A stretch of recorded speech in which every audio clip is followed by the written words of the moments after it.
విష్ణు గురుదేవో మహేశ్వర గురు సాక్షాత్ పరబ్రహ్మ తస్మై శ్రీ గురవే నమః.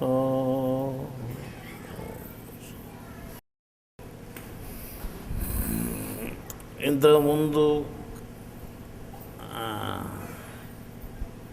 సమావేశంలో మనం తాత్కాలిక మరణము అనేటువంటి అంశాన్ని గురించి చెప్పుకున్నాం అన్నమాట. ఇప్పుడు తాత్కాలిక మరణము పొందినటువంటి వాడు లోపల ఎట్లుంటాడు, తర్వాత తాత్కాలిక మరణం పొందినటువంటి వాడు తిరిగి జ్ఞాపకం అంటే తిరిగి మళ్ళీ మేల్కోవడం జరుగుతూ ఉంది, తిరిగి మళ్ళా జీవించడం జరుగుతూ ఉంది అని కూడా మనం చెప్పాము. అంటే స్వయంగా లేచినటువంటి వాళ్ళు ఉన్నారు ఆ మరణాన్ని పొంది, కొందరు స్వయంగా లేకుండా ఇతరుల చేత లేపబడిన వాళ్ళు కూడా ఉన్నారు. అంటే ఈ మరణాల గురించి ఇప్పుడు మనం చెప్పేంత కొత్త విషయంగానే ఉన్నా కానీ వాస్తవంగా ఈ మరణాల గురించి మనం తెలుసుకుంటే చాలా కొత్త కొత్త విషయాలు మనకు అర్థమైతే పోతాయి అన్నమాట. ఇంతకుముందు జవాబు లేని ప్రశ్నలకు కూడా ఇప్పుడు జవాబులు దొరకడం జరుగుతుంది. ఇప్పుడు ఈ మరణము అనేది ఎటువంటిది అని మనం లెక్కేసుకొని చూస్తే, అంటే మరణాన్ని గురించి బాగా ముందు అర్థం చేసుకుంటే, మరణం ఒకటి, తర్వాత అకాల మరణం ఒకటి, తాత్కాలిక మరణం అనేటి 3 మరణాల గురించి చెప్పుకుందాం. మరణాన్ని విభజించుకుంటే అంటే మరణము ఒక్క తూరి శరీరాన్ని వదిలిపోతే జీవాత్మ ప్లస్ ఆత్మ, అంటే జీవాత్మ ఎప్పుడు ఒక్కటిగా ఉండదు, జోడాత్మలుగా ఉంటాయి శరీరంలో. ఆత్మను ఇప్పుడు బయటికి పోయిందో అప్పుడు జీవాత్మ కూడా పోతుంది, లేదు జీవాత్మ పోయింది అంటే ఆత్మ కూడా పోతాయి, 2 ఆత్మలు పోతాయి. ఈ రకంగా శరీరాన్ని వదిలి జీవాత్మ ఆత్మ బయటికి పోతే తిరిగి ఆ శరీరంలోనికి వచ్చేదానికి అవకాశం లేదు. ఇది శాసనము. ఎటువంటి సందర్భంలో కూడా తిరిగి ఆ శరీరంలోనికి జీవుడు ప్రవేశించడానికి అవకాశం లేదు. అది మరణం యొక్క శాసనం. అకాల మరణం అంటే అది పూర్తి మరణం కాదు, ఇంకా సజీవంగా జీవించేది ఉంటుంది. కానీ శరీరంలో 2 భాగాలు ఉన్నాయి, స్థూల శరీరం, సూక్ష్మ శరీరం అని.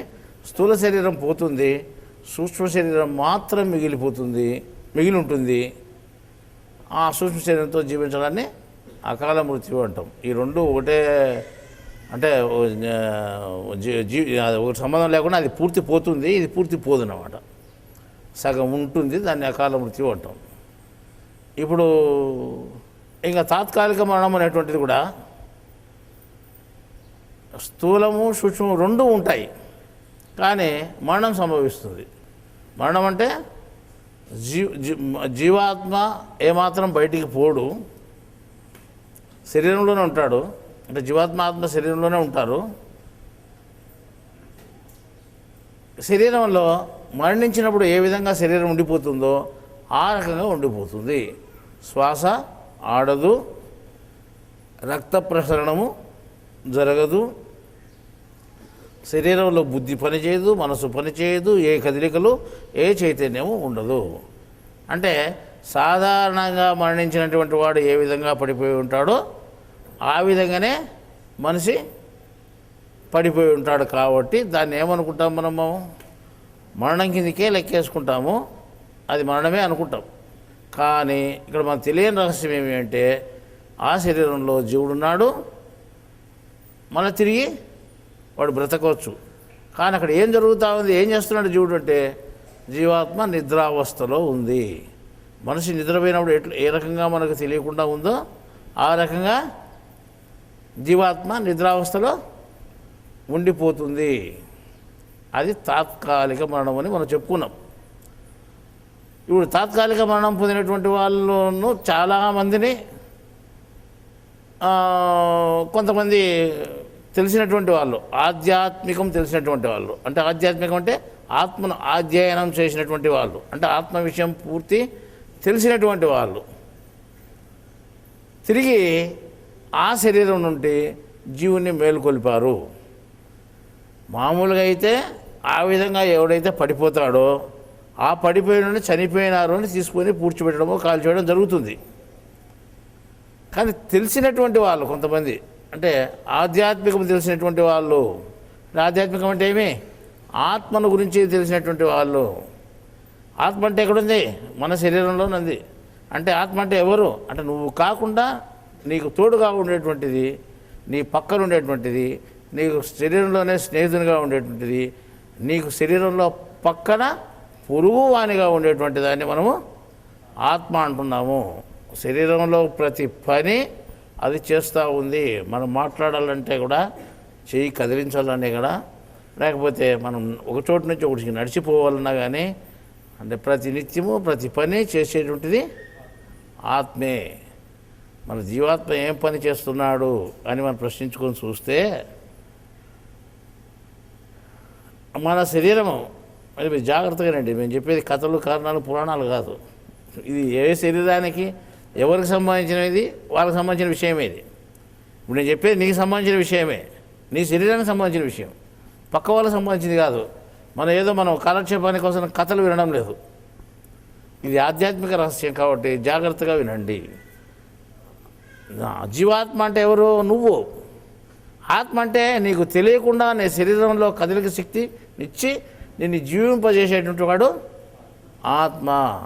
నువ్వు ఎప్పుడైతే ఆత్మను తెలుసుకుంటగలుగుతావో అప్పుడు ఆధ్యాత్మికాన్ని నువ్వు తెలుసుకున్నట్టు. అంతవరకు ఆధ్యాత్మికం అనేది పేరే కానీ అది అర్థం కాదు. ఆత్మ అనేటువంటి ఒకటి ఉంది అని పేరు అనుకుంటారు కానీ ఆత్మ అనేది ఇంతవరకు ఎవరికీ తెలియదు. ఆత్మ అనేటువంటి పదాన్ని ఉచ్చరించబడతా ఉంది పూర్వం నుంచి, కానీ ఆత్మను పరమాత్మ అనుకున్నారు. కానీ పరమాత్మ వేరు, ఆత్మ వేరు, నువ్వు వేరు. చైతన్యం కలిగినటువంటి ఆత్మలు 3 ఉన్నాయి. ప్రకృతి మినహా 3 ఆత్మలు ఉన్నాయి. 3 ఆత్మల్లో నువ్వు ఎవరైతే ఉన్నావో, నేను ఒక పేరు పెట్టుకొని వ్యక్తిని అనుకొని ఎవడైతే ప్రపంచంలో జీవిస్తున్నాడో వాడు జీవాత్మ. నీ శరీరం అంతా ఆవహించి ప్రతి అణువు ప్రతి ధాతువులోనూ నిండి ఉండి నేను నడిపిస్తూ ఉండేటువంటిది ఆత్మ. ఇంకా పరమాత్మ అంటే ఏమిటి అంటే, ఆత్మ నీ శరీరం అంతటా వ్యాపించింది అని చెప్తాం. చూడండి, నీ శరీరం అంతటా వ్యాపించి ఉంది అని చెప్తున్నాం. జీవాత్మ ఎక్కడున్నాడు? ఒక్క చోట ఉన్నాడు. అంటే మన ముఖాన్ని పెట్టుకునే 4 చక్రాలు ఉన్నాయి. ఈ 4 చక్రాల్లో కింది చక్రంలో అది ఒక సూది మోపినంత జాగాలో అంతే సైజులో, అంటే ఒక రవ్వ ఎంత ఉంటుందో, ఒక గోధుమపిండిని తీసి విడిచి చూస్తే చిన్న రవ్వ ఉంటుంది కదా గోధుమపిండిలో, అంత మాత్రంగా నువ్వు ఉన్నావు నీ శరీరంలో. అంటే అంత మాత్రం ఉన్నటువంటి వాళ్ళు నేను గొప్పగా ఈ శరీరం అంతా నేను అనుకోవడం పొరపాటు. నీ శరీరం అంతా నువ్వు లేవు. శరీరంలో ఒక్క చోట ఉండేటి అని మాత్రమే నువ్వు. శరీరం అంతా ఆవహించి అన్ని పనులు చేపించేవాడు ఎవరు? ఆ లోపల ఉండేటువంటి ఆత్మ. అంటే నీతో పాటు కూడా వాసం చేస్తున్నాడు. ఈ ఆత్మ కాకుండా పరమాత్మ అనేది ఒకటి ఉందని చెప్పుకున్నాం. ఈ పరమాత్మ ఎక్కడుంది అంటే నీ శరీరం లోపల, శరీరం బయట, అణువున వ్యాపించి ఉంది. ఇది అంటే నీలో ఉంది, నాలో ఉంది, నీకు నాకు మధ్యలో కూడా ఒక్క అణువు కూడా ఖాళీ లేకుండా ఉంది. ఇది పరమాత్మ. కానీ ఆత్మ బయట లేదు, శరీరంలో మాత్రమే ఉంది. శరీరంలో మాత్రమే ఆత్మ ఉంది. బాగా జ్ఞాపకం పెట్టుకోండి. కానీ జీవాత్మ ఎక్కడుంది? తల మధ్య భాగములో ఈ కనిపించిన 4 చక్రాల మధ్యలో, కింది చక్రంలో 3 భాగాలు ఉన్నాయి. అందులో కూడా ఆ 3 భాగాల్లో ఏదో భాగంలో నువ్వు ఉన్నావు. ఇది మన స్థితి. అర్థమైందా? ఇప్పుడు మనం ఉన్నటువంటి జీవాత్మ 3 స్థితులు పొందుతున్నాడు శరీరంలో. 3 స్థితులను పొందుతున్నాడు. ఏ స్థితిలో పొందుతున్నాడు? ఇప్పుడు జాగ్రత్త అవస్థ అంటారు. ఇది ఒక స్థితి. మీరు కూర్చున్నారు, వింటున్నారు, జాగ్రత్తగా వింటున్నారు, మెలకువలో ఉన్నారు. ఈ మెలకువ లేకపోతే జాగ్రత్త, ఈ జాగ్రత్త స్థితి నీకు ఒకటి ఉంది. అర్థమైందా? ఎవరు అనుభవించే జీవుడు నీకే. ఈ జాగ్రత్త నుంచి నిద్రావస్థకు పోయేది కూడా ఒకటి ఉంది. అంటే ఏమీ తెలియని స్థితి అది. నిద్రావస్థ అంటే ఏమీ తెలియని స్థితి అంటూ ఒకటి ఉంది. అర్థమైందా? అది ప్రతినిత్యం మీరు పొందుతున్నారు. ఇప్పుడు జ్ఞాపకంలో ఉన్నారు, ఏమీ లేని స్థితిని కూడా మీరు పొందుతున్నారు. ఎవరైనా పొందినటువంటి వాళ్ళు ఉన్నారంటే ఎవరు లేరు, అందరూ పొందేవాళ్ళే. కాబట్టి అందరికీ సంబంధించిన విషయం ఇది. ఈ విషయము అందరికీ సంబంధించింది. కాబట్టి ఈ రెండు అనుభవాలు మనం పొందుతున్నాం. ఈ రెండు అనుభవాలు కాకుండా ఇంకొక అనుభవం కూడా ఉంది. మూడే అనుభవాలు జీవునికి అంటే ఒక మనిషికి. ఈ మూడు అనుభవాల్లో ఒకటి జాగ్రత్త, ఒకటి సుషుప్తి లేక నిద్ర అంటాం మనం. అర్థమైందా? మూడోది ఒకటి ఉంది, అది స్వప్నము అంటాం. ఇది జాగ్రత్తలోనే ఉండాలి, నిద్రలోనే ఉండాలి. ఈ రెండిట్లో లేకపోతే ఆ స్వప్నంలోనే ఉండాలి. స్వప్నంలో లేకుండా, మెలకువలో లేకుండా, నిద్రలో లేకుండా ఈ భూప్రపంచంలో ఎక్కడ ఎవరూ లేరు, ఏ జీవరాశి లేదు. ఈ మూడు అవస్థల్లోనూ ఏ దాంట్లోనో ఓ దాంట్లో ప్రజెంట్గానే ఉంటావు. ఎప్పుడన్నా చూసుకోను, చిన్నప్పటి నుండి ఇప్పటి వరకు, ఇంకా ఎంతకాలం బతుకుతావో అంతకాలం వరకు ఈ మూడు అవస్థల్లోనే ఉండాలి. నీకు పరిమితం ఇది. ఇది దాటిపోయేదానికి ఎవరికి లేదు. ఇప్పుడు మీరు జాగ్రత్తగా వింటున్నారు అనుకోండి, ఇంకో రోజు చెప్పిన తర్వాత నిద్ర వస్తుంది. దీంట్లో ప్రజెంట్ ఆబ్సెంట్ అయితే దాంట్లో ప్రజెంట్ అవుతాను. ఒకవేళ ఇది కాదనుకో, స్వప్నంలో కన్నా వెళ్ళిపోతాం మనం. ఈ రకంగా ఈ మూడు అవస్థల్లోనే ప్రతి మనిషి అంటే ప్రతి జీవుడు ఉంటాడు. అంటే ఇది మనుషులకే కాదు, సర్వ జీవరాశులకు వర్తించేటువంటి సూత్రము. అర్థమైందా?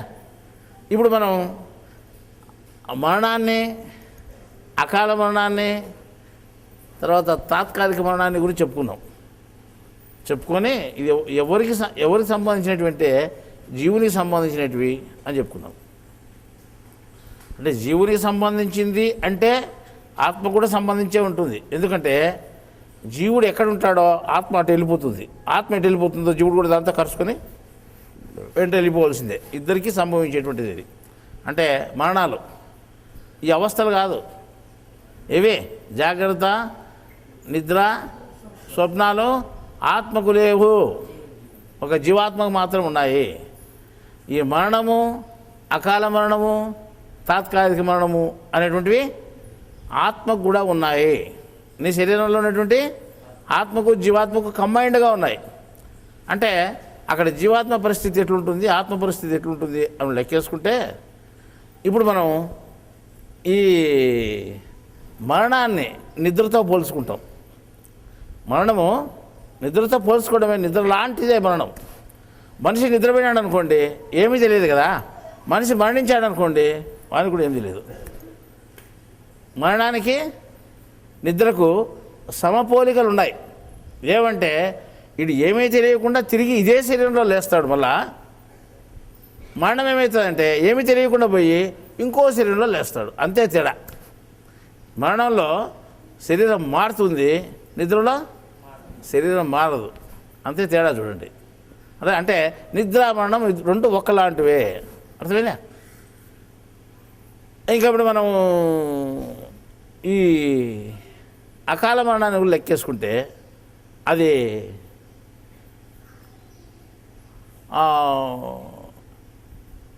ఈ కాలమరణము, తాత్కాలిక మరణం ఉందనుకోండి, అది ఒక స్వప్నము లాంటిది. అర్థమైందా? అది ఒక స్వప్నము లాంటిది. మనకి ఈ మరణాల్లో ముఖ్యమైనది ఇప్పుడు మనం చెప్పుకోవాల్సింది తాత్కాలిక మరణమే. స్వప్నంలో జీవుడు ఉంటాడు, తిరిగి తనకు తానుగా జ్ఞాపకంలోకి వస్తాడు, లేదా తనకు తానుగా నిద్రలోకి వెళ్ళిపోతాడు. మనిషి పండుకొని నిద్రపోవాలని నిద్రకు పూనుకున్నప్పుడు నేరుగా నిద్రలేకపోతాడా అంటే కొందరు నిద్రలేకపోతారు, కొందరు నిద్రలేకి పోకుండా నేరుగా స్వప్నం లేకపోతారు. కొంతమంది గమనించలేదు, మీరు నిద్రపోయిన తర్వాత స్వప్నం వస్తుందేమో అనుకుంటున్నారు కదా, కానీ నిద్రపోయిన తర్వాత స్వప్నం వస్తారనే ఏ శాస్త్రము లేదు, ఎక్కడ కరెక్ట్ అట్లే జరుగుతుందని లేదు. నిద్రపోకముందు, పండుకున్న తర్వాత, నిద్ర రాకముందే స్వప్నం కూడా వస్తుంది మీకు. స్వప్నంలో ఉంటే నిద్ర లేకపోవచ్చు, మీరు స్వప్నంలో ఉంటే మెలకువలోకి రావచ్చు. అర్థమైందా? నిద్రపోయిన మనిషి స్వప్నం లేకపోవచ్చు, మెలకలోకి రావచ్చు, లేదా మెలకువలో ఉండే మనిషి స్వప్నంలోకి డైరెక్ట్గా పోవచ్చు, నిద్రలోకి పోవచ్చు, మెలకువలోకి రావచ్చు. ఈ రకంగా మూడు అవస్థల్లోకి ఏది ముందు ఏది వెనక అనేది చెప్పలేము. ఏది ముందైనా ఏది వెనకైనా జరుగుతూ ఉంటుంది. వీటి మెలకువలు ఉంటే నిద్రలేకే పోతామనేటువంటి ఏం లేదు. ఇప్పుడు మనం మెలకువలో ఉన్నాం, మరణం లేకపోతామని నమ్మకం లేదు. అకాల మరణం లేకపోవచ్చు. ఇప్పుడు నువ్వు పండుకున్నప్పుడు ఏ విధంగా అయితే నువ్వు స్వప్నం లేకపోగలుగుతున్నావో, అంటే నిద్ర లేకపోకుండా, ఆ రకం మన జీవితంలో అంటే మెలకువగా ఉన్నప్పుడు మనం అంటే అకాల మరణాన్ని కూడా, అది తాత్కాలిక మరణాన్ని కూడా మనం పొందొచ్చు. స్వప్నం లాంటిది అని చెప్పాను కదా నేను, స్వప్నం పొందినట్టు మనం పొందొచ్చు. సరే, ఈ రకంగా మనం అంటే తాత్కాలిక మరణం జీవితం నుంచి నేరుగా తాత్కాలిక మరణం లేకపోయి అక్కడి నుంచి మళ్ళీ నువ్వు మెలకువలోకి వస్తావా అంటే, లేదా అక్కడి నుంచి నువ్వు డైరెక్ట్ మరణంలో కూడా పోవచ్చు. ఒక మనిషి మెలకువ నుంచి ఏ విధంగా అయితే స్వప్నంలోకి పోయి స్వప్నంలోంచి నిద్రలోకి మళ్ళా పోతున్నాడో, ఆ రకంగా ఒక జీవుడు తాత్కాలిక మరణం పొంది ఆ తాత్కాలిక మరణం నుంచి నేరుగా మరణం లేకుండా పోవచ్చు, లేదా నేరుగా మెలకువలోకి కూడా రావచ్చు. కానీ ప్రపంచంలో ఏం జరుగుతూ ఉంది అని అంటే, ప్రపంచంలో మరణించిన వాళ్ళని మనం చూస్తున్నాం. అర్థమైందా? మరణించిన వాళ్ళని చాలామంది మనం చూస్తున్నాం. మరణించినటువంటి వాళ్ళందరినీ ఏం చేస్తున్నాం, కొంత టైం పెట్టుకుంటాం, మనం తీసుకుపోయి అంత్యక్రియలని ఓ పేరు పెట్టి ఏదో ఒకటి చేస్తున్నాం, ఒక్కొక్క రకంగా చేస్తున్నాం. ఎట తిరిగివని బూడ్చడమో కాల్చడమో శరీరాన్ని కనపరాకుండా చేసేస్తాం. అది జరుగుతుండే పరిస్థితి. లేదు, ఎవడైనా కానీ తాత్కాలిక మరణం పొందినాడు అనుకోండి, ఆవిడ మీకు ఎట్లా తెలుస్తుంది, వాడు కూడా చనిపోయినట్టే లెక్కించబడతాడు. మా శరీరంలో ఏ కదలికలు ఉండవు, శ్వాస ఆడదు, నాడి ఉండదు. కాబట్టి వారిని మనం మరణించినట్టే లెక్కిస్తాము. అప్పుడు ఏం చేస్తాం, అని తీసుకుపోయి పూడ్చిపెడతాం. ఇప్పుడే ఒక ఆయన ఫ్యాక్స్లో లెటర్ పంపించాడు. అంటే ఒక డాక్టర్, ఎంబీబీఎస్ డాక్టరు, అంటే ఈ మొన్న పోయిన మీటింగ్ సిడీ చూశాడంట. సిడీ చూసి ఆయన అనుభవాన్ని దాంట్లో రాసి పంపించాడు అనమాట. 2 సంవత్సరాల క్రితం ఒక ఆడ మనిషి చనిపోయిందంటే ఇదే సంవత్సరంలో. అంటే నాడి లేదు, శ్వాస లేదు, అన్నీ నిలిచిపోయిన తర్వాత తీసుకొని పోయి ఇంటికే చెప్పాడు. తీసుకొని పోయిన తర్వాత వాళ్ళు ఆలస్యంగా ఇంట్లోనే పెట్టుకున్నారు అనమాట. అంటే 2 రోజులు పెట్టుకున్నారు, ఎవరో రావాలని అనుకోండి. ఏదో ఆలస్యం జరిగింది వాళ్ళకు. ఆ 3వ రోజు ఆమె లేచి కూర్చుంది. మళ్ళీ డాక్టర్కి ఫోన్ చేశారనమాట, మీరు చనిపోయినారు అన్న తర్వాత మేము తీసుకొచ్చుకున్న తర్వాత అంటే మేము ఆమె పూడ్చిపెట్టలేదు, ఆమె మళ్ళీ లేచి ఇట్లా కూర్చుంది, బతికింది ఆమె అని చెప్పారు. ఈ డాక్టర్కి ఆశ్చర్యమైంది. అంటే ఇది ఎట్లా బతికింది నేను ఒక అగమ్య గోచరమైనటువంటి ప్రశ్నగా మిగిలిపోయింది. అప్పుడు ఆమె తిరిగి ప్రశ్నించానంటే ఈయన దగ్గరికి పోయి, అంటే నీకేమన్నా యమలోకానికి పోయావా, యమదూతలు ఏమైనా కనిపించారా, యమధర్మరాజు ఏమైనా కనిపించా అంటే అట్లాంటివి ఏమీ లేవు, నేను నిద్రపోయి లేచినాను అని చెప్పిందంట. అంటే 2 రోజులుగా నిద్రపోయి 3 రోజులు లేచింది ఆమె. నిద్రపోయిందా? ఈ రకంగా లెక్కేసుకుంటే ఆమెను మనం ఏమనుకున్నారు, ఒక డాక్టరు అంటే ఎంబీబీఎస్ చదివినటువంటి ఒక డాక్టరే చనిపోయింది అని అనుకున్నాడు. అంటే మనం అంత పెద్ద చదువులు చదువుకోకుండా మనం ఆటోమేటిక్గా అతను చనిపోయినాడని మనం నిదానికి వచ్చేస్తాం. చనిపోయాడని మనం ఏం చేస్తాం, తీసుకుపోయి పూడ్చిపెట్టడం జరుగుతుంది. పూడ్చిపెట్టిన తర్వాత ఏమవుతుంది, ఒకవేళ వాళ్ళకు జ్ఞాపకం వస్తే పర్వాలేదు, వచ్చినా మన్ను ఉంటుంది కాబట్టి ఊపిరి అడగ అప్పుడేం చచ్చిపోతారు వాళ్ళు. రాకుండా అట్లయినా కానీ చనిపోవాల్సిందే. ఈ రకంగా జరుగుతాయి. అంటే ఈ తిరిగి వాళ్ళంతా వాళ్ళు లేస్తారా, ఏ మనిషిని అట్ట చనిపోతే, లేదా ఎవరి చేతన లేపబడతారా అంటే లేచినటువంటి వాళ్ళు ఉన్నారు, లేపబడినటువంటి వాళ్ళు ఉన్నారు. కృష్ణుడు చిన్న వయసులో కాళింగ మడుగు అనేటువంటి ఒక ఆడిపోయి ఆడుకునేవాళ్ళు పిల్లలంతా. ఆడుకునేటప్పుడు ఓ పాము కరిచింది నన్ను. ఎవరిని? కృష్ణుడిని. అంటే వీళ్ళు పురాణాల్లో భారతం భాగవతంలో గొప్పగా రాసుకున్నారు. అది అని 10 తలల పాము అని, ఈయన పోయి దాన్ని పట్టుకున్నాడని, దాన్ని చంపినాడని, మళ్ళీ దానికి 2 భార్యలు ఉన్నారని, వాళ్ళు వచ్చి సంపదని వేడుకున్నారని, ఏదో కథ అంతా అది మామూలు. అవి కవులు రాసేటువంటి పురాణాలు అవన్నీ. అవన్నీ మనకు అవసరం లేదు. కానీ జరిగిన సత్యం ఏమంటే పాము కరవడం జరిగింది. కరిచిన తర్వాత అది ఆ కాటు ఎక్కడ పడింది అంటే మామూలుగా శరీరంలో కండకు పడితే ఒక అరగంటలో ఇది మొత్తం విషమంతా ప్రాకిపోయి తలకెక్కిపోయి చనిపోతారు. ఇంతకుముందు కూడా పోయిన మీటింగ్లో కూడా చెప్పాం. మేము ఏం చెప్పామంటే నాగుపాము కరిచి చనిపోయినటువంటి వాడు పూర్తి చనిపోడు, వాడు బ్రతికే ఉంటాడు. కానీ వాడు చనిపోయినట్లే పడిపోయి ఉంటాడు. పొరపాటుగా మీరు వాడిని పారెక్కద్దండి. ఒకవేళ వైద్యం చేసినటువంటి వ్యక్తులు ఎవరైనా ఉంటే బ్రతికించుకోవచ్చు అని కూడా, అంటే నాగపాము కరిచినటువంటి వాళ్ళు పూర్తి చనిపోవాలని కూడా చెప్పాము. అని వాస్తవంగా నాగపాము కరిచింది, కృష్ణునికి ఆ కాలికి కరవడం జరిగింది. అది కూడా కింద కాళ్ళలో ఒక అడుగు ఎత్తు దూరంలో కలిసింది. అది మామూలు పాములు లేస్తే ఒక అడుగు, 1.5 అడుగు కంటే ఎక్కువ లేలేవు పైకి, తల అంతకంటే పైకి ఎత్తలేవు. అది లేచి కరిచింది, కాలికి కరిచింది. ఆ కరిచినప్పుడు కూరలు ఎక్కడ పోయినాయంటే నరానికి తగులుకున్నాడు. రక్తనాళం ఉంటుంది కదా, ఆ రక్తనాళానికి తగులుకున్నాడు. విషయం రక్తనాళంలో చేరిపోయేది. అంటే నిమిషాల మీద ప్రాకిపోతుంది శరీరానికి అంతా. అది 2-3 నిమిషాలలో మొత్తం ప్రాకిపోయి మేడకు పోయి అతను చనిపోవడం జరిగింది. దాన్ని ఏ మరణం అంటాం మనము? తాత్కాలిక మరణం అంటాము. కృష్ణుడు పాము కరిచి చనిపోయాడు. అర్థమైందా? అంటే ఏ పుస్తకాల్లో రాయలేదు ఇది, కానీ రాయకుండా మనం చెప్తున్నాం. చనిపోయిన తర్వాత ఏమైంది అంటే 10 నిమిషాల తర్వాత తనంతకు తాను లేచాడు. ఎవరు? కృష్ణుడు లేచాడు. ఆయన ఎవరు లేపలేదు, ఎవరు వైద్యం చేయలేదు. అంటే మనం పాము కరిచినాడు తనంతకు తాను లేస్తాడా ఎక్కడైనా అంటే అట్లా ఎవడు లేస్తాడని నమ్మకం లేదు, లేస్తాడని హామీ లేదు ఇక్కడ. మళ్ళీ కృష్ణుడు ఎట్లా లేచాడు?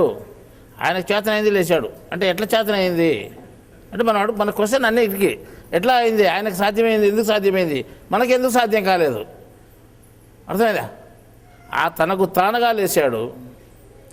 అంటే తాత్కాలిక మరణం పొందినటువంటి వాడు తనకు తానుగా లేయచ్చు. లేకపోతే తనకు తానుగా లేచే శక్తి లేకపోతే ఇంకొకరు లేపితే లేయచ్చు. అర్థమే?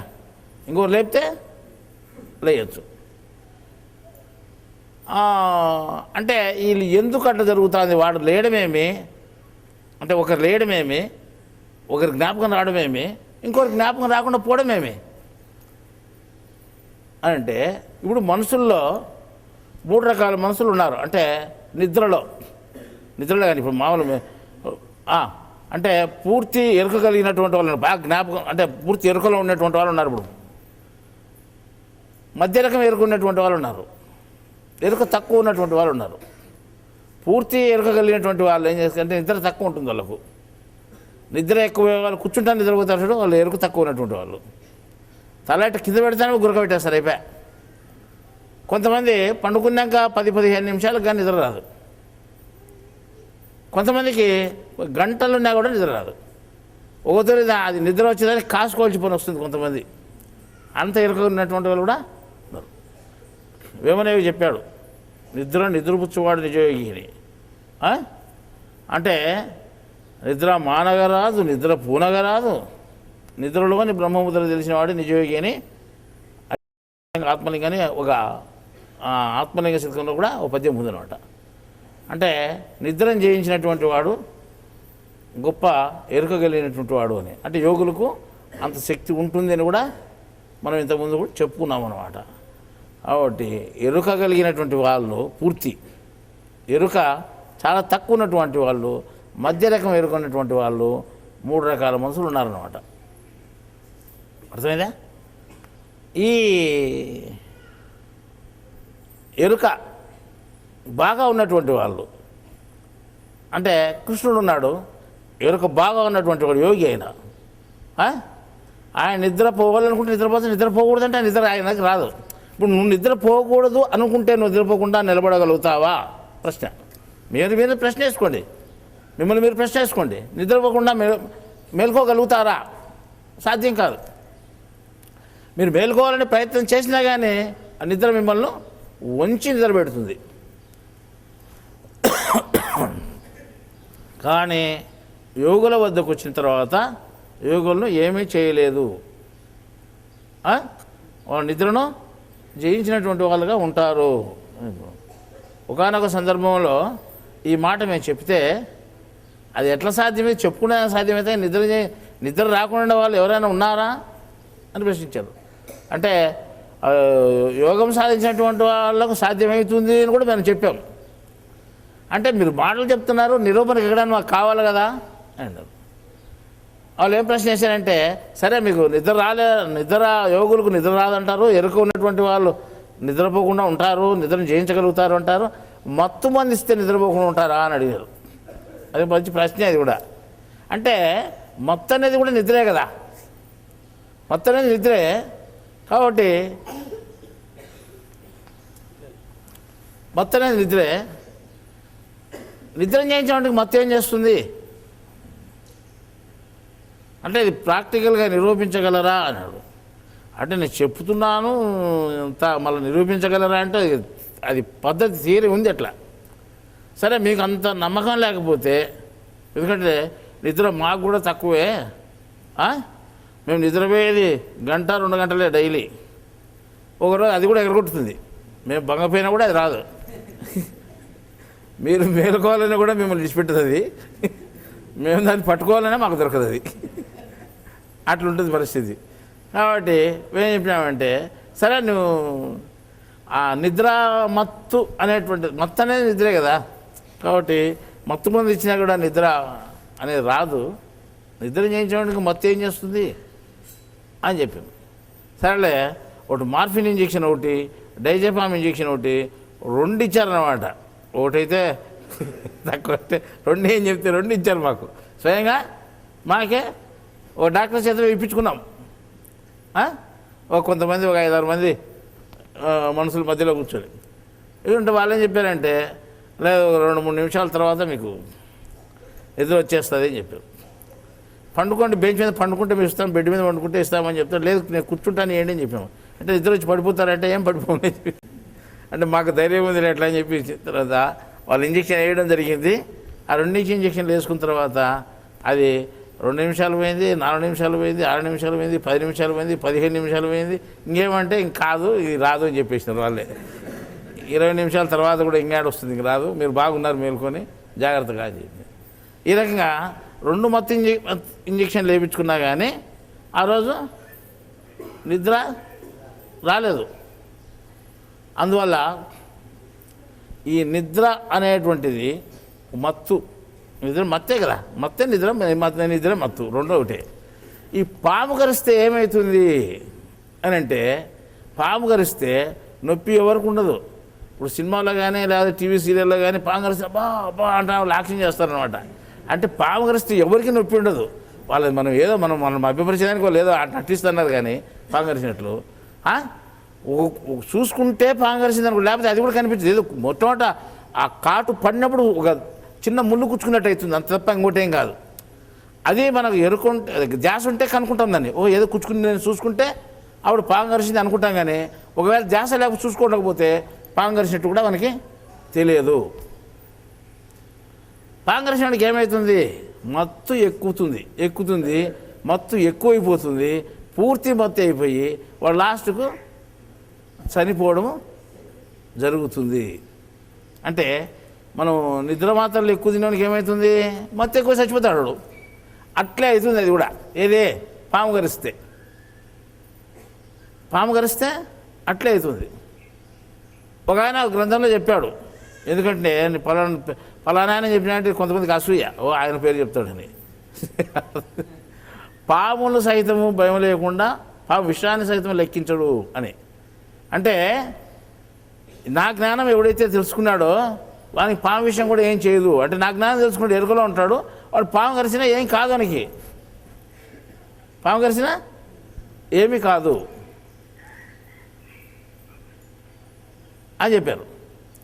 అంటే పాము కరిచినా ఎందుకు కాదు అని అంటే ఎరుకలో ఉంటాడు కాబట్టి ఈ విషం వాని మీద మత్తుని ఎక్కించలేదు కాబట్టి, ఆ మత్తు ఏమి పని చేయదు కాబట్టి వాడు పాము విషంతో సహా హరించుకోగలుగుతాడు. అర్థమైందా? ఆ రకంగా ఉన్నటువంటి వాళ్ళు ఉన్నారు. పాము విషయం వాళ్ళను ఏమీ చేయదన్నమాట. వాళ్ళు నిద్ర లేకపోయినా కానీ తిరిగి మెలుకోగలుగుతారు. చిన్నపిల్లప్పుడు కృష్ణుడు పాము కాటు గురైనాడు, 10 నిమిషాలు చనిపోయినాడు. 10 నిమిషాలు ఏమది 10 నిమిషాలు చనిపోయిన తర్వాత తిరిగి తనకు తానుగా లేచి కూర్చున్నాడు. అంటే ఆ 10 నిమిషాలు నిద్రమత్తు వచ్చింది ఆయనకు.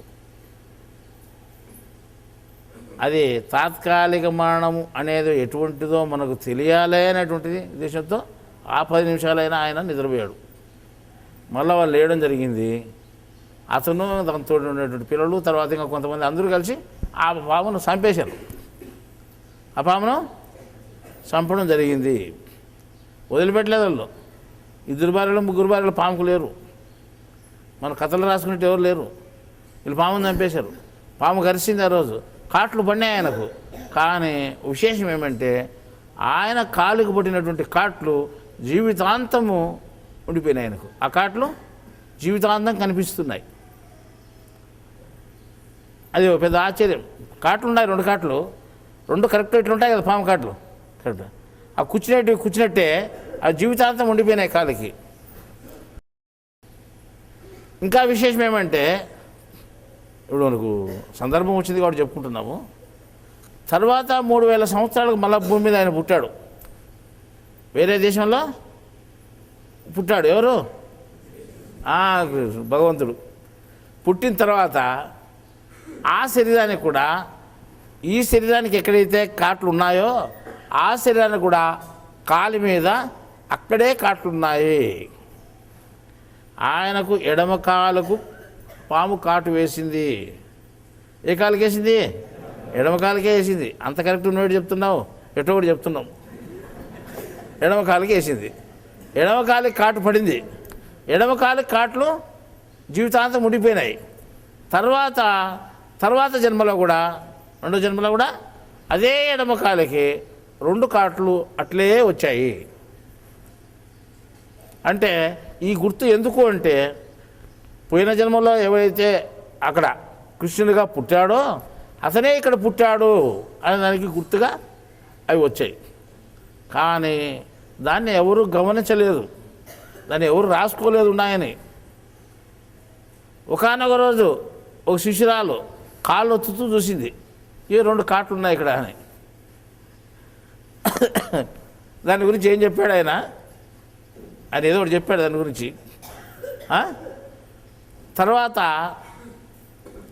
ఆ కాట్లు ముందు జన్మలో ఆ కాట్లు పడిన వ్యక్తి ఎక్కడైతే చనిపోయినాడో 2వ జన్మలో కూడా ఆ వ్యక్తి తిరిగి అక్కడికే వచ్చి చనిపోయినాడు. అది పెద్ద విశేషం. ఈ భూమండలం మీద కృష్ణుడు గుజరాత్ రాష్ట్రంలో చనిపోయినాడు. ఆయన సమాధి గుజరాత్ రాష్ట్రంలో చేశారు, కానీ సముద్రంలో కలిసిపోయింది. అది ద్వారకాపట్నం సముద్రంలో కలిసిపోయింది, సమాధి కూడా కలిసిపోయింది. మళ్ళా 3000 సంవత్సరాల తర్వాత ఆయన పుట్టిన తర్వాత ఏరే దేశంలో పుట్టి మళ్ళీ ఆ దేశం నుంచి మళ్ళీ తిరిగి ఏమేం చేశాడు, మళ్ళీ ఈ దేశానికి వచ్చాడు. ఈ దేశంలో గుజరాత్ స్టేట్కి వచ్చాడు, మళ్ళా అక్కడే చనిపోవడం జరిగింది. ఇది ఎవరికి తెలియని రహస్యం ఇది కూడా. కానీ ఇక్కడ మొదటి జన్మలో 10 నిమిషాలు పాము కాటుకు తాత్కాలిక మరణం పొందినటువంటి వ్యక్తి తాత్కాలిక మరణం ఉంది నిరూపణ చేశాడు. తర్వాత రెండో జన్మలో తాత్కాలిక మరణం ఆయన మళ్ళీ ఆ జన్మలో కూడా పొందాడు. కానీ ఆ జన్మలో తాత్కాలిక మరణం పొందినప్పుడు ఎంతసేపు నిద్రపోయినాడు ఆయన అంటే 2 రోజులు నిద్రపోయి 3వ రోజు లేచాడు. 2 రోజులు నిద్రపోయి 3వ రోజు లేచాడు. కానీ అది తెలియదు, ఆయన నిద్రపోయి లేచాడు అనే విషయము ఎవరికి తెలియదు. చచ్చిపోయి లేచాడు అనుకున్నారు ఆయన చనిపోయి లేచాడు అనుకున్నారు. చాలా పొరపాటు పడినారు పాపం. అక్కడ జరిగిన విషయం తెలియదు. ఆయన లేచి 40 రోజులు మళ్ళీ వీళ్ళ మన మనుషుల మధ్యలో ఉన్నాడు ఆ దేశంలోనే. 40 రోజులు ఉండి ఆ 40 రోజుల తర్వాత ఎవరికి కనిపించకుండా కూడా, ఎవరికి అడ్రస్ చెప్పకుండా, ఎవరికి ఎక్కడ పోతా అని చెప్పుకోకుండా ఆయన ఏం చేశాడు, భారతదేశానికి రావడం జరిగింది. భారతదేశంలో గుజరాత్ స్టేట్లో ఉండడం జరిగింది. కృష్ణుడు అనామికుడుగా ఎవరికి తెలియని జాగాలో ఏ రకంగా చనిపోయినాడో ఆయన కూడా ఎవరికి తెలియని జాగాలోనే ఆయన మరణం ఎట్లా పొందాడో ఈయన మరణం కూడా అట్లే పొందాడు. అంటే ఎవరు లేని జాగాలోనే, ఎవరు లేని జాగాలోనే పుట్టాడు కదా ఆయన. ఒక తండ్రి ఉన్న చోటే పుట్టాడు, తల్లి తండ్రి, ఇంకెవరు లేరు, పక్కన మనుషులు లేరు. అర్థమైందా? కృష్ణుని జన్మ అంతే, ఇంకో జన్మ కూడా అంతే, చనిపోవడం కూడా సేమ్ టు సేమ్. అట్లే అని కొన్ని పోలికలు చూపించావు జన్మలకు, ఆ రకంగా జరిగింది. కానీ ఇక్కడ మనం చెప్పుకోవాలి విశేషం ఏమి అంటే తాత్కాలిక మరణము అంటే 10 నిమిషాలు పొందొచ్చు, 10 రోజులు పొందొచ్చు, 10 సంవత్సరాలు పొందొచ్చు, 10,000 సంవత్సరాలు పొందొచ్చు, 10 లక్షల సంవత్సరాలు కూడా పొందొచ్చు. ఏమి దిక్కు తెలియకుండా ఎన్ని లక్షలు లేకపోతుంది. కొన్ని గంటలు అంటే ఏమనుకోవచ్చు ఒక లెక్కచారము, కొన్ని రోజులంటే ఒకవేళ చెవులతో వినొచ్చు, కొన్ని సంవత్సరాలు అంటే కూడా అదే మనకు అర్థం కాని మాటే. కొన్ని వేల సంవత్సరాలు, కొన్ని లక్షల సంవత్సరాలు అని అంటే ఇది సాధ్యమే పనైనా మీరు ఏం చెప్పినా మేము వింటానామని మీరు చెప్తున్నారా అని అడగచ్చు. నేను మీరు వింటానని కాదు చెప్పేది, మీరు వినాలని అని చెప్తున్నాను. వింటానని కాదు, మీకు సత్యం తెలియాలని చెప్తున్నాను.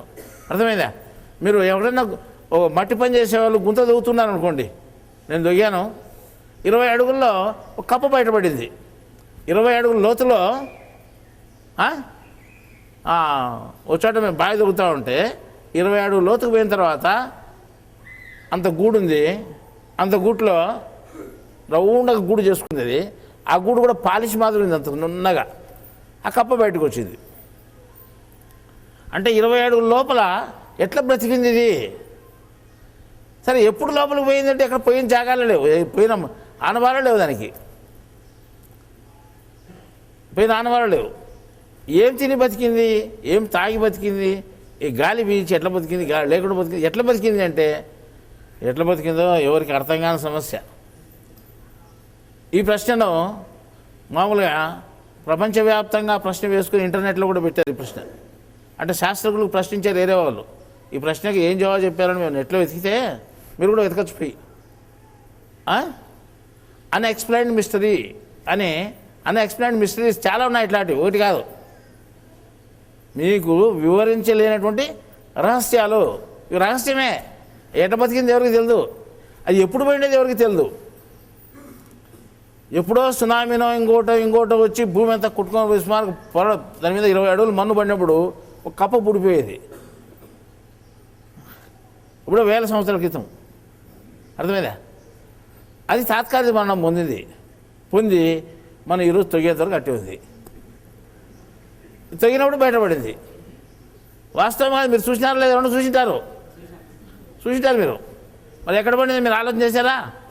ఎక్కడొచ్చింది ఆలోచన చేశారా? లేదు. ఇదే ప్రశ్నకు శాస్త్రజ్ఞులు, భౌతిక శాస్త్రవేత్తలు ఏం చెప్పారు? అన్ఎక్స్ప్లెయిన్డ్ మిస్టరీస్ అని చెప్పారు. అంటే ఇది వివరించలేని రహస్యము. ఎందుకంటే అది బయట నుంచి వినేది కాదు, అప్పుడప్పుడు ఒకవేళ ఎక్కడన్నా వచ్చిందా అనేదానికి చెప్పేదానికి వీల్లేదు, అసలు ఎట్లా బతికిందని చెప్పేదాన్ని కూడా ఎక్స్ప్లెయిన్ చేసేదానికి లేదు, వివరించేదానికి అవకాశం లేదు. కాబట్టి ఈ రకంగా మనకు తెలియని రహస్యాలు ఎన్నో ఉన్నాయి. కానీ ఇప్పుడు మనం ఏం చెప్తున్నామంటే ఈ కొన్ని వేల సంవత్సరాల క్రితమో లక్షల సంవత్సరాల క్రితమో భూమిలో మార్పులు జరిగి ఓ పెద్ద ఉపద్రవాలు వచ్చి ఒకవేళ భూకంపాలు వచ్చి పైమన్ను కింద పైన పడిపోయినప్పుడు ఒక కప్పు మధ్యలో పడిపోయింది దానికి 20-30 అడుగుల లోపల, అంతే కదా. భూకంపాలు వచ్చినప్పుడు పడిపోవచ్చు కదా. అప్పుడు అది అప్పటి నుండి తాత్కాలిక మరణం చేసి అట్లే ఉంది. ఈరోజు మనం బయటికి తీసినప్పుడు అది బయట స్పర్శలో బ్రతికి బయటకు వచ్చింది. అందువల్ల తాత్కాలిక మరణం అనేటువంటిది 10 నిమిషాలు ఉండొచ్చు, 10 రోజులు ఉండొచ్చు, 10 సంవత్సరాలు ఉండొచ్చు, ఎంతకాలమైనా ఉండొచ్చు. అది వాని కర్మను బట్టి నిర్ణయింపబడి ఉంటుంది. ఈ విషయాలన్నీ మీకు బాగా అర్థం కావాలంటే ఇప్పుడు కొత్తగా ఓ పుస్తక రచనలో ఉంది, అంటే ఒక 4-5 రోజుల్లో ఆ పుస్తకం అయిపోతుంది. మాకు ఏప్రిల్ నెలలో ఆ పుస్తకం బయటకు వస్తుంది. మరణ రహస్యము అనేటువంటి పేరుతో ఈ పుస్తకం వస్తుంది. ఇప్పుడు మేము చెప్పేది కొన్ని మాటలే, అది ఒక 70-80 పేజీల పుస్తకము. అన్ని దాంట్లో కొత్త రహస్యాలే ఉంటాయి మీకు. ఆ మరణ రహస్యం దాంట్లో మీకు చాలా విషయాలు తెలియబడతాయి. ఇప్పుడు మళ్ళా మనం ఇదంతా ఒక స్టోరీ లాగా చెప్తున్నాము. మనం తెలుసుకోవాల్సిన విషయము తాత్కాలిక మరణాన్ని గురించి తెలుసుకోవాలి. కాబట్టి ఇప్పుడు మనం తిరిగి అక్కడికి వస్తున్నాం. మనం తాత్కాలిక మరణంలో తనకు తానుగా లేచే వాళ్ళని మనం చూసాం. కృష్ణుడు లేచాడు, ఇజ్రాయెల్ దేశంలో యేసు ప్రభువు లేచాడా? తనకు తానుగా లేచాడు. తనకు తానుగా లేకుండా వేరే వాళ్ళు తట్టి లేపితే లేచిన వాళ్ళు ఉన్నారు. కృష్ణుడు సాందీపుని కొడుకు చనిపోయినప్పుడు గురువు బాధపడుతూ ఉంటే అక్కడ వేసి చూసి, అంటే గురువు కొడుకు చనిపోయినాడని ఈయన అక్కడికి పోతాడు అన్నమాట, సానుభూతి తెలిపేదానికి. వాళ్ళంతా బాధపడుతూ ఉంటారు. కొడుకు చనిపోయినాడని సాందీపుడు బాధపడుతూ ఉంటాడు అనమాట. అంటే చిన్నప్పుడు ఇతను విద్య నేర్పినటువంటి గురువు ఆయన, ఎవరు? సాందీపుడు. ఆయన అక్కడికి పోయి చూసి, ఇతను చనిపోలేదు, నిద్రపోతున్నాడు, మీరు ఎందుకు బాధపడుతున్నారు అని చెప్పాడు ఈయన. అంటే దానికో పెద్ద పురాణం రాసుకున్నారు. యమలోకలానికి పోయి యమునితో కొట్టాడు పట్టుకొచ్చినాడో ఏదో రాసినారు వాళ్ళంతా. అదంతా ఇది మనకు. కానీ అక్కడ ఆ రోజు జరిగిన విషయం ఏమి అంటే, ఇతను నిద్రపోతున్నాడు, చనిపోలేదు, మీరు బాధపడ్డాడు అని చెప్పి చేయబట్టుకొని పిలిచి లేపినాడు. అతన్ని చేయబట్టుకొని పిలిస్తే ఆ స్పర్శకు లేచి వచ్చాడు ఆయన పిలుపుకు. ఎవరు? సాందీపుని కొడుకు చిన్న పిల్లడు. ఆ రోజు పిలిస్తే లేచి వచ్చిన వాళ్ళు ఉన్నారు. పిలిచి లేచి వచ్చినారు. వాళ్ళు చెప్పారు చచ్చిపోలేదని. మనం కూడా ఇప్పుడు చెప్తాం తాత్కాలికమైన సావు కాదు, నిద్ర లాంటిది అని చెప్తున్నాం. అర్థమైందా? నిద్రే అది, తిరిగి మళ్ళా లేయచ్చు అని చెప్పినాం. అర్థమైందా? ఆ రకంగా లెక్కేసుకుని చూస్తే తనకు తానుగా లేచిన వాళ్ళు ఉన్నారు, ఇతరులు లేపితే లేచిన వాళ్ళు కూడా ఉన్నారు. తట్టి లేపితే లేచిన వాళ్ళు ఉన్నారు, పిలిస్తే లేచిన వాళ్ళు ఉన్నారు. ఒక యువతి చనిపోయి ఉంటే ఒక ఏరియాలో కొంతమంది బాధపడుతూ ఉంటే ఒక వ్యక్తి పోయి ఇతను ఈమె చనిపోలేదు, మీరు ఎందుకు ఏడుస్తున్నారు అని చెప్పి. అంటే చనిపోయింది అని వాళ్ళంటే లేదు, చనిపోలేదు, నిద్రపోతా ఉంది అని పోయి చేయబట్టుకొని లేపితే లేచింది. ఇంకో వ్యక్తి చనిపోయిన 4 రోజులు అయింది అని చెప్తారు. అక్కడ కూడా అదే సంఘటనే. చూసిన తర్వాత ఇటు చనిపోయినాడా, చనిపోకుండా నిద్రపోతున్నాడా అంటే పైకి చనిపోయినట్టే మనకు లెక్క. ఆ స్థితిని కూడా కనిపెట్టేటువంటి గొప్ప వ్యక్తులు ఉన్నారు. అటువంటి వాళ్ళు పూర్వం ఉన్నారు, ఇప్పుడు ఉండారు లేదు మనకు తెలుసు, కానీ పూర్వం ఉండేవాళ్ళు. ఆ రకంగానే మనకు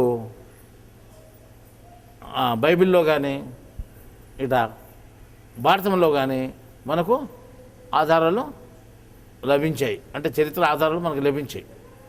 లాజర్ అనేటువంటి అతను 4 రోజుల తర్వాత లేపబడ్డాడు. ఎవరి చేత? యేసు ప్రభువు చేత. అతని చేత లేపబడినాడు. అది కూడా మనకు ఒక తార్కాణంగా తీసుకుంటున్నాం మనం. యేసు ప్రభు పేరు చెప్పినంత క్రైస్తవ మతాన్ని బోధించాలని అనుకోవద్దండి. చాలామంది చాలా దుష్ప్రచారం చేస్తున్నారు మమ్మల్ని గురించి. క్రైస్తవ మతం ప్రచారాన్ని చేస్తున్నాడు, ఆయన పేరు చెప్తున్నాడు, ఆ బోధనలు చేస్తున్నాడు, భగవద్గీత ముసుగులో క్రైస్తవ మతాన్ని ప్రచారం చేస్తున్నారని కూడా కొంతమంది చెప్పుకున్నారు. ఎవరి మతం వాళ్ళకు ఉంది. నేను జ్ఞానం చెప్తున్నాను, దేవుని జ్ఞానం చెప్తున్నాను. ఎవరికి సంబంధం లేదు, మతానికి సంబంధించిన జ్ఞానం ఎక్కడ చెప్పలేదు. నేను పలానా దేవుడు అని చెప్పలేదు, పలానా మతం అని చెప్పలేదు. నేను దేవునికి మనిషి సంబంధం చెప్తున్నాను, దేవునికి మనిషికి ఉండే సంబంధం చెప్తాను, మనిషి జరిగే సంఘటన చెప్తున్నాను. ఇది క్రైస్తవునికి లేదా మరణం అనేది, హిందువుకు లేదా, ఇస్లాం మతంలో లేదా, అందరికీ ఉంది. అందరికీ ఉండే సంఘటన మనం చెప్తున్నాం. మనం ఇది అందరికీ వర్తించేటువంటి జ్ఞానము, ఒక మతానికి సంబంధం లేదు. ఇది తనకు తానుగా లేసేవాళ్ళు ఉన్నారు, ఇతరుల చేత లేపబడే వాళ్ళు ఉన్నారు. పాము గరిచి చనిపోయినటువంటి వాడు తనకు తానుగా అంటే లేచాడు. ఈయన ఎవరు? కృష్ణుడు.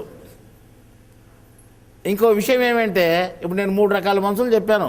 అంటే పూర్తి ఎరుకగలిగినటువంటి వాళ్ళు, మధ్య రకం ఎరుక, తక్కువ ఎరుక ఉన్నటువంటి వాళ్ళు అని. తక్కువ ఎరుక ఉన్నటువంటి వాళ్ళు తొందరగా నిద్రపోతాయని చెప్తున్నాడు.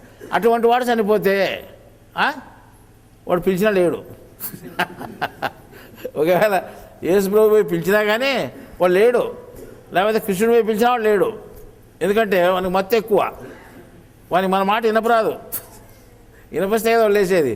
కాబట్టి ఏం చేయాలి వానికి అంటే, వాడు పాము ఖర్చు విష ప్రభావం వానికి ఉంది కాబట్టి, ఆ మత్తు ఎక్కువ పనిచేస్తుంది కాబట్టి, వాడు మత్తులో ఉన్నాడు కాబట్టి వానికి వైద్యం చేయాలి. వైద్యం చేస్తే వాళ్ళు లేస్తారు.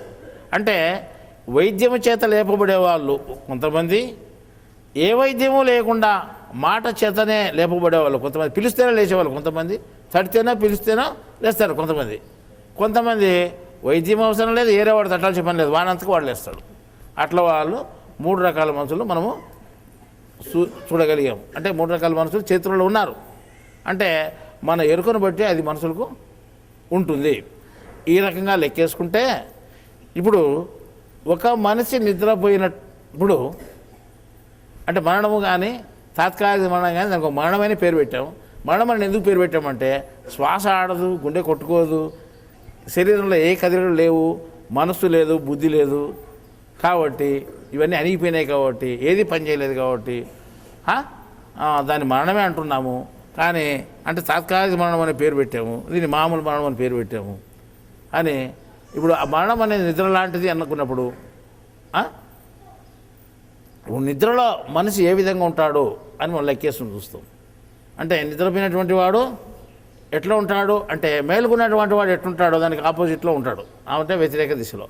అంటే మేలుకున్నటువంటి వాడు ఎట్లుంటాడు అని అంటే, ఇప్పుడు మనకు బయట విషయాలు తెలుస్తున్నాయి, మేము మాట్లాడే మాట మీకు వినిపిస్తూ ఉంది, నేను కదిలిక మీకు కనిపిస్తూ ఉంది.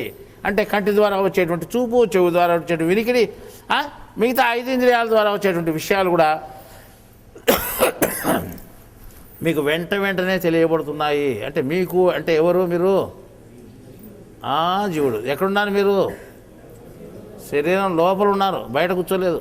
శరీరం లోపల కూర్చున్నారు. శరీరం బయట కూర్చున్నా తల లోపల మీరు ఉన్నారు. కాబట్టి మీకు ఈ విషయం ఎట్లా తెలుస్తూ ఉంది? చెవు ద్వారా తెలుస్తూ ఉంది.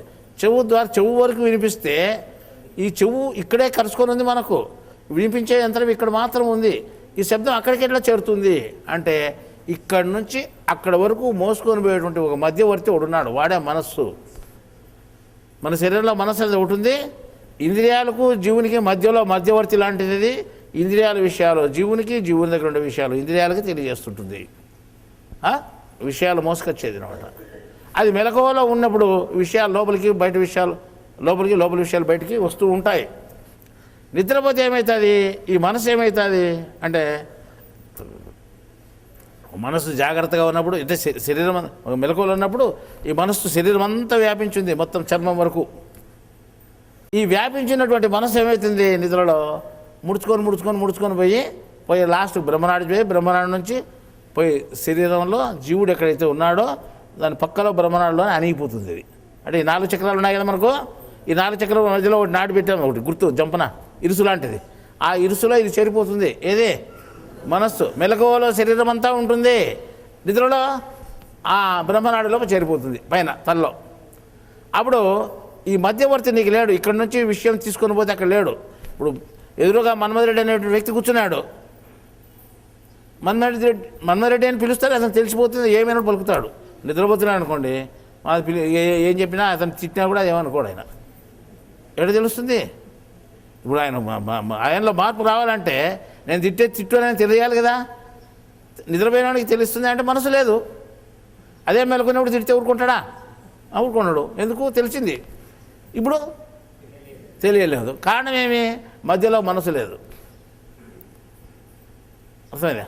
అంటే శరీరం అంతా ఉన్న మనస్సు బ్రహ్మనాడిలో చేరిపోయేది. అంటే నిద్రకు మెలకు నేను తేడా చెప్తున్నాను. శరీరంలో జరిగే తతంగం ఇదే. ఇది ఏ గ్రంథాల్లో రాసుకోలేదు. శరీరం అంతా మనస్సు వ్యాపించి ఉంది అని ఎవరు రాసుకోలేదు. మనసుకు ఆకారం ఉంది అని కూడా ఎవరు రాసుకోలేదు. అర్థమైందా? మనసుకు ఆకారం ఉంది. అది నిద్రలో ఒక రకమైన ఆకారం ఉంటుంది, మెలకులో ఒక రకమైన ఆకారం ఉంటుంది. దాని పని ఉంది. ఇప్పుడు ఆ మనసు లేని దానివల్ల విషయం నీకు తెలియకుండా పోయింది. అంటే బయట విషయం నీకు తెలియదు. కళ్ళు తెలుసుకొని నిద్రపోతాను కూడా ఇక్కడ ఏం జరుగుతుంది కానీ లోపల జీవునికి తెలియదు, కనిపించదు, దృశ్యం కనిపించదు. అర్థమైందా? ఎందుకు? మధ్యవర్తి మనసు లేదు. చీమ ప్రాకుతూ ఉన్నా నీ శరీరం మీద, చర్మం మీద ఈ చీమ ప్రాకినట్టు స్పర్శ నీకు తెలియదు నిద్రపోయేవానికి. అదే మెలకువలో నడితే ఆటోమేటిక్ తెలుస్తుంది, విదిలించేస్తుందండి. అర్థమైందా? అంటే నిద్రకు మెలకుకు ఇటువంటి తేడా ఉంటుంది. సరే, నిద్రపోయినటువంటి ఇప్పుడు ఓ వ్యక్తిని మనం తిట్టినా, వాడిని ఏం దూషించినా, వాడిని పక్కన ఏం మాట్లాడినా వాడు పట్టించుకోడు, వానికి వినపడదు, సరిపోయింది. అదే వాడితో మనకు పని ఉందనుకోండి, మనం దూరం నుండి పిలిస్తే వాడు లేస్తాడు. ఓ వ్యక్తిని వాని పేరు పెట్టి పిలిస్తే వాడు లేస్తాడు. వాని పేరు పెట్టి పిలిచినాడు నన్నే పిలుస్తాడని వానికి ఎట్లా తెలిసింది? ప్రశ్న అది మీరు అడగల. ఇక్కడి నుంచి చెవుల్లో వినిపించేటువంటి శబ్దం వానికి చేరలేదు కదా. చేరినప్పుడు వాడు ఎలా లేవగలిగినాడు అనే ప్రశ్న ఎవరికైనా వస్తుంది. వాని పేరు పెట్టి పిలిస్తే వాడు లేచాడు. ఒక తూరు లేకపోతే రెండో తూరైనా పిలిస్తే లేస్తాడు. ఎలా లేయగలిగినాడు అంటే మనస్సు మాత్రం లేదు, మనస్సు ఏమాత్రం అక్కడ చెప్పలేదు, వానికి ఆ విషయం తెలియదు. కానీ ఇంకోటి, కొన్ని సందర్భాల్లో ప్రత్యేకమైనటువంటి సమయాల్లో మాత్రము శరీరం అంతా వ్యాపించి ఉండేటువంటి ఆత్మ ఏదైతే ఉందో ఆ చెవు వరకు ఉంది కదా, ఆ చెవు వరకు ఉండేటువంటి ఆత్మ ఆ విషయాన్ని తీసుకొని పోయి అక్కడ ఉండేటువంటి ఆ జీవునికి బుద్ధికి అందిస్తుంది. నన్ను పిలుస్తున్నాడని వాడు లేస్తాడండి. అంతవరకు తెలియదు. ఇప్పుడు శరీరం అంతా వ్యాపించి ఉన్నటువంటి ఆత్మ అక్కడ తెలియబరిస్తే వాడు లేచాడు కదా. ఆ రకంగానే మరణం పొందినటువంటి వాడు, అంటే తాత్కాలిక మరణం పొందినటువంటి వాడు నిద్రస్థితిలోనే ఉంటాడు అని చెప్పాం మనం. నేను చెప్పడం కాదు, పెద్దోళ్ళంతా అదే చెప్పారు. బైబిల్లో అదే చెప్పినారు, భగవద్గీతలో అదే చెప్పినారు, భాగవతంలో అదే చెప్పినారు. చెప్పిందా? ఈ నిద్రపోలేదు అని. కానీ నిద్రపోలేదు అన్నా కానీ చచ్చిపోయిన లేపినా అంటున్నాం మనం. నిద్రపోలేదు అని అన్నా కానీ చచ్చిపోయిన లేపినాడు అని పేరు పెట్టారు. అంటే ఆయన చేసిన పనిని మభ్యపరిచేస్తున్నారు. అంటే ఒకటి ఉండవలసిన సమాచారాన్ని కరెక్ట్గా మనం తెలుసుకోలేకపోతున్నాం. గొప్ప జ్ఞానాలు అందించినటువంటి సమాచారాన్ని మనం అర్థం చేసుకోలేకపోయి వాళ్ళని కూడా అంటే పక్కనగా తప్పుగా అర్థం చేసుకుంటుందని చేస్తున్నాం మనం. అర్థమైందా? బైబిల్లో యేసు ప్రభు శుక్రవారం రోజు సిలువైపడ్డాడు. సిలువైపడి శుక్రవారం అంటే 10 గంటలకు సిలువ, 9-10 గంటలకు సిలువ వేస్తే మధ్యాహ్నం 3 గంటలకల్లా ఆయన చనిపోయినాడు. చనిపోతే సాయంకాలం 5 గంటలకల్లా తీసుకుని సమాధిలో పెట్టేశారు ఆయన అనుకోండి. ఇంకా శనివారం అంతా సమాధిలో ఉండిపోయినాడు ఆయన. ఆదివారం పొద్దున్నే 6 గంటలకే లేచి వచ్చాడు బయటికిన. ఇంకా సార్లు అనుకున్నాడు ఇటువంటి మన ఆయన. ఇప్పుడు శనివారం ఏమైంది? విశ్రాంతి దినమైంది ఆయనకు. శనివారము ఎవరికి? ఆయనకు విశ్రాంతి. మనకు ఆదివారంలే, మనకు విశ్రాంతి దినం ఆదివారం, ఆయనకు శనివారమే. అర్థమైందా? ఆయనకు శనివారం అయింది. ఆయన ఒక రోజంతా విశ్రాంతి తీసుకొని ఆయన బయటకు వచ్చాడు. ఎవరు అంటే ఒక రోజంతా విశ్రాంతి దినంగా ఆయనకు ఉండిపోయింది. ఇప్పుడు మనకు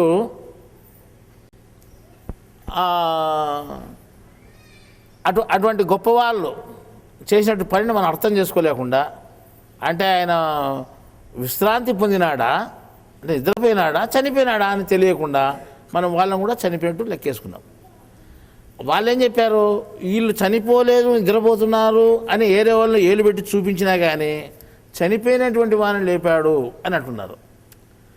ఇది మనం వాళ్ళని తప్పుగా అర్థం చేసుకొని తప్పుగా మాట్లాడినట్టు ఇదనమాట. అంటే వాళ్ళ మహత్యాన్ని మనం సక్రమంగా బయటికి చూపించలేకపోయినాము. ఈరోజు చాలామంది ఆయన యేసుప్రభువును అర్థం చేసుకోలేదు, ఆయన ఏ విధంగా అర్థం చేసుకోలేదు, కృష్ణుని కూడా చాలామంది అర్థం చేసుకోలేదు, ఆయన జ్ఞానాన్ని అర్థం చేసుకోలేదు. ఆయన ఏం చెప్పాడంటే, నేను ఒక తూరు పుడితే కాదు దేశంలో, ఒక తూరి పుట్టి కొంత, మళ్ళా తూరు పుట్టి కొంత, మళ్ళా తూరు పుట్టి కొంత, 3 భాగాలుగా నేను చెప్తే కానీ ఇది కాదు అన్నాడు. అర్థమైందా? అందుకే భగవద్గీతల తర్వాత నేను వస్తాను అన్నాడు, బైబిల్లో కూడా తర్వాత నేను వస్తానన్నాడు. ఈ రకంగా చెప్పినాడు, మరి వస్తాననే చెప్పారు వాళ్ళు. కానీ వచ్చిన తర్వాత ఏమవుతుంది అని లెక్కేసుకుంటే, అంటే ఈ విషయాలని మనము సక్రమంగా తెలుసుకోగలుగుతాము మనము. కానీ ఆయన ఏ రోజు వచ్చినా కానీ, అంటే ఆయన కాళ్ళకు కానీ ఎక్కడన్నా కానీ మళ్ళా పాము కాట్లు ఉంటాయి కాబట్టి, కృష్ణుడు వచ్చినా యేసుప్రభు వచ్చినా కనుక్కోవాలా, చేతలై మనం కనుక్కోగలిగితే కాట్లు చూసి కనుక్కోవచ్చు, పాము కాట్లు చూసి. ఎవరైనా చేతలు అయితే చూడండి, ఎత్తుకోవడం కాళ్ళందరివి వేళ ఆయన ఉన్నాడేమో చూస్తాం. అట్లా ఈ రకంగా మనం లెక్కేసుకుని చూస్తే, ఇప్పుడు మనం తాత్కాలిక మరణము అనేటువంటి దాని గురించి మనం కొంత చెప్పుకున్నాము. అంటే కొంత మీకు అవగాహన ఏంటుంది అంటే, వైద్యం చేతలు వేసేవాళ్ళు ఉన్నారు, మాట చేతలు వేసేవాళ్ళు ఉన్నారు, ఏమీ లేకుండా వాళ్ళంతా వాళ్ళు వేసేవాళ్ళు కూడా ఉన్నారు. ఈ మరణాల గురించి మీకు చాలా టైం పడుతుంది మనం చెప్పుకోవాలంటే. మనం ఈరోజు కార్యక్రమం ఇంతటితో ముగిస్తున్నాము. తర్వాత ఈ పూర్తి సంపూర్ణమైన విషయం మీకు కావాలి అంటే తొందరగా పుస్తకం తయారవుతూ ఉంది. అంటే మనం ఎప్పుడు తయారైనా ఏప్రిల్లో విడుదల చేస్తాం దాన్ని. మరణ రహస్యము అనేటువంటి పేరు కూడా బాగానే ఉంది. అది దాంట్లో ప్రతి ప్రశ్నకు జవాబు ఉంటుంది. ఇక్కడ మనం చెప్పినటువంటి విషయాలు చాలా ఉంటాయి. ఆ పుస్తకం చదువుకోండి మీరు. ఆ విషయాలు, అందులో ఉండే విషయాలన్నీ సంపూర్ణంగా మీకు తెలియబడతాయి. ఇది ప్రతి మనిషికి సంబంధించిన విషయము. ప్రతి మనిషి నిద్రపోతున్నాడు, ప్రతి మనిషి స్వప్నం పొందుతున్నాడు, ప్రతి మనిషి మేల్కొని ఉన్నాడు, ప్రతి మనిషికి మరణం వస్తుంది. ప్రతి మనిషి అకాల మృత్యు పొందొచ్చు, తాత్కాల మృత్యు కూడా పొందొచ్చు. కాబట్టి మీ అందరికీ, అంటే ఇది నాకు సంబంధించిన జ్ఞానం కాదు, ఏదో వాళ్ళంతా వాళ్ళు చెప్పుకున్నాను అనుకోదు, నీకు సంబంధించిన జ్ఞానమే. శ్రద్ధగా విని, ఓహో ఇటువంటిది ఉంది, నేను ఇప్పుడు మెలకువలో ఉన్నాను, ఒకవేళ రేపు పొద్దున నాకు తాత్కాలిక మరణం వస్తుంటే ఎవరైనా కనుక్కునేవాడు ఉన్నాడో లేదా అన్న 10 మంది చూపిమని చెప్తాం, తీసిపోయి బిర్యానీ పుడిచిపెట్టుకోకుండా. ఇక తాత్కాలిక మరణం వచ్చిందనుకో ఎటు తెలుస్తుంది, తీసిపోయి పుడిచిపెడతారు. పుడిచిపెట్టిన తర్వాత ఓ 3-4 నాకు జ్ఞాపకం వచ్చిందనుకో, ఈ 4 రోజులు బతికినట్టే పుడిచిపెట్టేసినారని ఆస్తి కోసం అనుకుంటాం. అప్పుడు మతికొచ్చి ఆస్తి కోసం ముందే చంపేసినారు ఇల్లు అనుకుంటారు మనం. అంటే వాళ్ళ ఆస్తి కోసమే చంపలేదా, అంటే వాడు చనిపోయినాడే పుడి చేసింటారు. నీకు తెలుసు కదా చనిపోయినాడు, ఇది చనిపోయిన విషయం. చనిపోయిన విషయం వీళ్ళు పూడి చేసినారు ముందే బతికినట్టే అని నువ్వు అనుకుంటావు. ఆ రకంగా అదే ఒక మనకు ఇంతకుముందు కూడా చెప్పా చూడు, కాశ్మీర్లో ఒక సంఘటన జరిగిందని. ఒక ముస్లిం 3 రోజులు లేచి కూర్చున్నాడని, ముస్లింను పోస్ట్ మార్టం చేయాలని హాస్పిటల్కి తీసుకొచ్చి ఇప్పుడు చిన్న కాటు పెట్టారు, చర్మం తీసి చిప్పలు బయట తీసి దానికి కాటు పెడితేనే లేచాడు ఆయన. ఏం చేస్తాను నేను అంటే పోస్ట్ మార్టం చేస్తానంటే బతికిన నన్నట్టు చేస్తానని కొట్టాడు పెట్టుకున్నాడు ఆయన. అంటే అది సీడీ ఉంది మా దగ్గర, అది ఎవరైనా కావాల్సి తీసుకుని చూడండి. అది TV9లో వచ్చింది సమాచారం. అది రికార్డ్ చేసి పెట్టాం మేము. అది చూడొచ్చు ప్రత్యక్షంగా మనం. ఆ ముస్లింని చూడొచ్చు, ఆ పోస్ట్ మార్టం చేసిన డాక్టర్ను చూడొచ్చు, వాళ్ళ మాటలను వినొచ్చు మనం. అది జరిగిన సంఘటన అన్నమాట. సరే, ఇప్పుడు మనం టైం మించిపోతుంది, మనకు గంట కాలం కంటే ఎక్కువ చెప్పుకోం కాబట్టి ఇంతటితో మనం ముగిస్తున్నాం. తాత్కాలిక మరణంలో స్థితి ఎట్లుంటుంది అని అంటే, మనకు అంటే నిద్రపోయేవాడిని లేపితే ఏ రకంగా లేచినాడో ఆ రకంగా తాత్కాలిక మరణం పొందినటువంటి వాడిని లేపినా కానీ ఆ రకంగా లేస్తాడు అని మనం ఇంతవరకు చెప్పుకున్నాం. అది సారాంశం అన్నమాట. అంటే ఏ రకంగా లేస్తాడు అనేది పుస్తకంలో మీకు ఇంకా వివరంగా ఉంటుంది. లోపల ఏం జరుగుతూ ఉంటుంది, ఎటువంటి స్థితిలో ఉంటాడు, అంటే పిలిచినటువంటి మాట మనకి ఎలా తెలుస్తుంది లోపల నుండి మరణించిన వానికి అనే విషయాలు అందులో సంపూర్ణంగా తెలియబడతాయి. ఇంతటితో మనం ఈ సమావేశం ముగిస్తున్నాము.